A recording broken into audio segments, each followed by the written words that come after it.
Hey, what's up, guys? This is Derposaurus. Going to be doing one of my quick Photoshop tutorials. Today we're going to be making something kind of like this brushed metal texture. You could really assign it any color you want, so you can have a copper, really whatever kind of metal you want to do. So in Photoshop, what you want to do is open up a new document, set it to whatever size you want. I'm just going to be doing 1000 by 1000, just if you like it. And by far the easiest way to set this up is take the gradient tool, and in the preset window up on your top left, you want to just pick the copper preset. It's this one where it goes from light brown to white, dark brown back to white. And from there, take the gradient, and you want to switch to the back and forth gradient mode. Go whatever angle you might choose. I just did something like this. On top of the gradient, you want to go add filter, noise, and just add regular noise. Make sure it's monochromatic, because if you got colored, it's going to end up looking really funky. Switch the percentage down to whatever kind of grittiness you want the brush metal to have. The higher up you have it, the less of a polished look it's going to have in the end. So I found a good value for this size to be somewhere 40 to 50 range.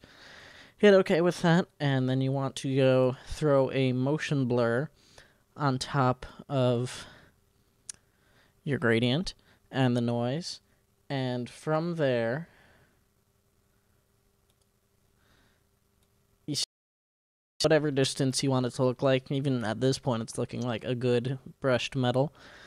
You're gonna notice you get these funky edges around the outside of it. We'll take care of that later, but you set it up to whatever angle and distance you want to do. Once you got that there, you got your real brush metal texture finished up there. Hit Control U to pull up your hue saturation modification layer, and you want to do colorize.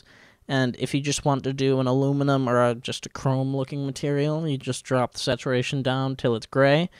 Some people might want to do something like more of a blue steel type look, so you just pull the hue to whatever color you want, and then saturation to get it closer to gray.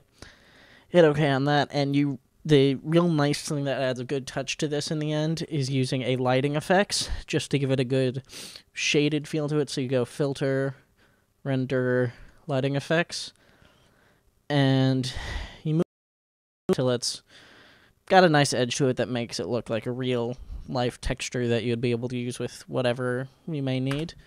Hit enter on that, and use the basic crop tool to get rid of those weird edges we had from actually making it in the beginning, because the blur pulled out the grain to a point where it just looked off. So crop it down, and there you go. You have a good brushed metal texture that you'll be able to use for whatever work you might need. And remember to like, comment, and subscribe. Give me suggestions for tutorials. My Steam information is going to be in the description if you want me to do any game playthroughs. Just give me ideas on what you'd like to see. Thanks for hanging around with us.